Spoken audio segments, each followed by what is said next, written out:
DNA TV మన రాష్ట్రం మన ఛానల్. జై మెగాస్టార్, జై మెగాస్టార్. అన్న, మీ అందరికీ ఒక విషయం చెప్పాలన్నా. ఫస్ట్ నేను మీ అందరితో కొన్ని షేర్ చేసుకోవాలనుకుంటున్నాను. నేను లాస్ట్ బర్త్డేకి సేమ్ మీలాగే అక్కడ కూర్చున్నానన్న. లాస్ట్ బర్త్డేకి నేను కూడా జైలు కొట్టాను. అక్కడి నుంచి చిరంజీవి గారు అభిమానుల్ని ఎంత ఎంకరేజ్ చేస్తారో నిలువెత్తు సాక్ష్యం నేనన్నా. ఇంకా చాలామంది ఉన్నారు, బట్ మీరందరూ చూశారు హుక్ స్టెప్. మనశంకర్ వరప్రసాద్ సినిమాలో హుక్ స్టెప్ ఎంత ఊపిందో మీ అందరికీ తెలుసు.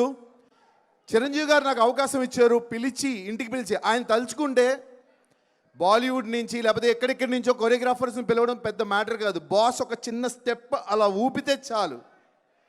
ఆయన గ్రేస్కి ఏ స్టెప్ వేసినా కూడా అది అందంగా ఉంటుంది. బికాస్ బాస్ మెగాస్టార్ చిరంజీవి గారు అంటేనే గ్రేస్ అంటే డాన్స్ అంటే చిరంజీవి గారు. మనకి చాలా ఫార్మ్స్ ఆఫ్ డాన్స్ ఉన్నాయన్న. కూచిపూడి అని, భరతనాట్యం అని, లేకపోతే మనకి డిఫరెంట్ వెస్ట్రన్ అని, బాలీవుడ్ అని. కానీ చిరంజీవి గారికి స్టైల్ అంటూ ఒక క్రియేట్ చేసి మెగాస్టార్ స్టైల్ అని క్రియేట్ చేసిన మన బాస్కి మా డాన్సర్స్లో ఎంతోమంది ఈరోజు ఇక్కడ ఇండస్ట్రీకి వచ్చారంటే దానికి కారణం చిరంజీవి గారు. చిరంజీవి గారు నాకు అవకాశము ఇంటికి పిలిచి ఒక సర్ప్రైజ్ గిఫ్ట్లో ఇచ్చారన్న. నేను ఎవరిని అసలు జస్ట్ ఒక నార్మల్ పర్సన్ని, ఏ దిక్కు తోచని టైంలో ఇండస్ట్రీలో అసలు నేను పైకి వస్తానో రానో తెలియని సిచ్యువేషన్లో ఎన్నో ఈవెంట్లు ఇక్కడ ఎన్నో డాన్సులు చేసినప్పుడు ఎవ్వరూ నన్ను గుర్తించలేదన్న. కానీ సాక్షాత్తు దేవుడు అంటే ఏ దిక్కు తోచని టైంలో ఆ శివుడు వెనకాల ఇలా నట్టి నువ్వు ముందుకెళ్ళన్నప్పుడు చిరంజీవి గారు మాత్రం చెయ్యిచ్చి నన్ను ముందుకు నడిపించి ఇదే రాని దారి అని నన్ను ఈరోజు ఇక్కడి వరకు తీసుకొచ్చారన్న.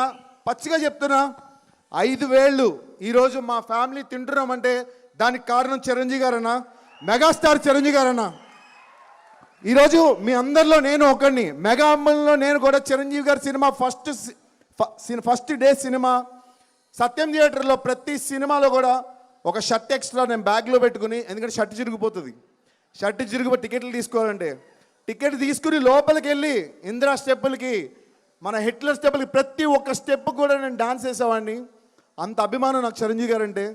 చెప్పే కదన్నా, ఈరోజు నేను ఇంత ఆనందంగా సినిమా ఇండస్ట్రీలో ఒక 20 ప్రాజెక్టులు వచ్చాయంటే దానికి కారణం చిర్రు చెయ్యేస్తే చినిగి చాట అయిపోద్ది. అది చిరంజీవి గారు అంటే.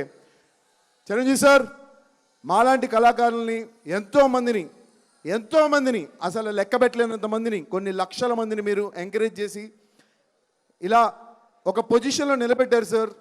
మీకు ఎప్పటికీ మేమందరం రుణపడిపోయి ఉంటాం సార్.